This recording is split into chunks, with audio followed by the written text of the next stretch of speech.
Vote చోరీపై Modi ప్రభుత్వానికి వ్యతిరేకంగా ఢిల్లీలో కాంగ్రెస్ చేపట్టిన మహాధర్నా కార్యక్రమం మరికాసేపట్లో ప్రారంభం కానుంది. రామ్లీలా మైదానంలో జరగనున్న ఈ కార్యక్రమానికి రాహుల్ గాంధీ, ప్రియాంక గాంధీ ఖర్గే, తెలంగాణ సీఎం రేవంత్, కాంగ్రెస్ పాలిత రాష్ట్రాల ముఖ్యమంత్రులు, కీలక నేతలు హాజరవుతున్నారు.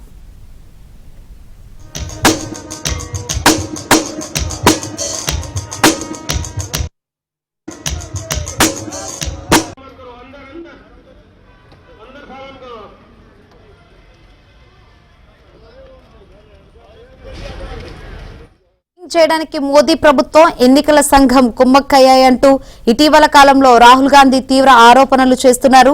ఈ ఆరోపణలను ప్రజల్లోకి బలంగా తీసుకువెళ్లేందుకు కాంగ్రెస్ ఈ నిరసన కార్యక్రమాన్ని చేపట్టింది. కాగా ఈ కార్యక్రమంలో పాల్గొనేందుకు పెద్ద సంఖ్యలో నాయకులు, కార్యకర్తలు తరలివచ్చారు. రామ్లీలా పరిసర ప్రాంతాల్లో భారీ బందోబస్తు ఏర్పాట్లు చేశారు.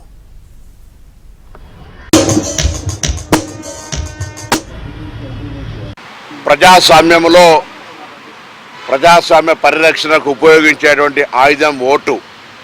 అటువంటి ఓటును చోరీ చేస్తూ ఎన్నికల కమిషన్ను పూర్తిగా తమ సొంత సంస్థగా నడుపుకుంటూ దేశంలో రాజ్యాంగానికి సంబంధించినటువంటి పూర్తి అపహాస్యం చేసే సందర్భంలో దేశంలో ఏకైక నాయకుడిగా రాహుల్ గాంధీ గారు రాష్ట్రాల వ్యాప్తంగా తిరుగుతూ ఈ నరేంద్ర మోడీ భారతీయ జనతా పార్టీ ఓటు చోరీకి పాల్పడుతున్న అంశాన్ని ప్రజలకు తెలియజెప్పడంతో పాటుగా ప్రజలంతా అప్రమత్తంగా ఉండి తమ ఓటు ద్వారా ప్రజాస్వామ్యాన్ని కాపాడడం, రాజ్యాంగాన్ని రక్షించుకునే బాధ్యత ఉందని చెప్తున్నటువంటి సందర్భంలో ఈరోజు ఢిల్లీలో ఓటు చోరీకి సంబంధించినటువంటి ఒక ర్యాలీ, బహిరంగ సభ జరుగుతూ ఉంది.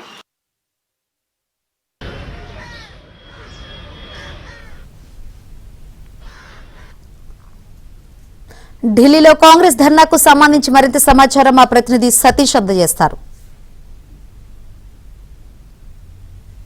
రామ్లీలా మైదానం వేదికగా కాంగ్రెస్ పార్టీ ఓట్ చోరీ గద్దీ చోడు అనే నినాదంతో ధర్నా నిర్వహించబోతున్నారు. ఈ ధర్నాకు తెలంగాణ పీసీసీ మహేష్ కుమార్ గౌడ్ హాజరు కాబోతున్నారు. ఈ రోజు సమావేశం ద్వారా ఏం చెప్పబోతున్నారు? మీరు కూడా ఈ సమావేశానికి హాజరవుతున్నారు కదా. రాష్ట్ర దేశ ప్రజలకు కనువిప్పు కలగాలి. మోడీ, అమిత్ షా నేతృత్వం నడుస్తున్న కేంద్ర ప్రభుత్వం ఏ రకంగా అధికారమే పరమావధిగా, అధికారంలో పర్మనెంట్ ఉండే విధంగా ఈ దేశాన్ని ఏ రకంగా విచ్ఛిన్నం చేస్తూ ఉన్నారో చెప్పే ప్రయత్నమే ఈ మహాధర్నా యొక్క ఉద్దేశం. ఎలక్షన్ కమిషన్ ఆఫ్ ఇండియా అనేది స్వయం ప్రతిపత్తి కలిగిన సంస్థ.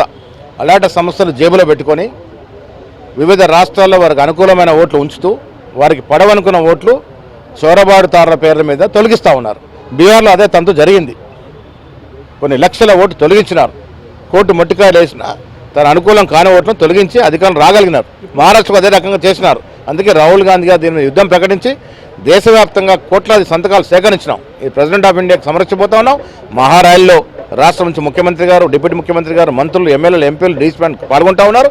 ఈ మహాధర్నా ద్వారా దేశ ప్రజలకు తెలవాలి, వారు కొంత దీని వివేకవంతం కావాలి, కేంద్ర ప్రభుత్వం కనువిప్పు కలగాలి. రాహుల్ గాంధీతో కూడా మీటింగ్ కాబోతున్నారు ఇందిరాభవన్లో.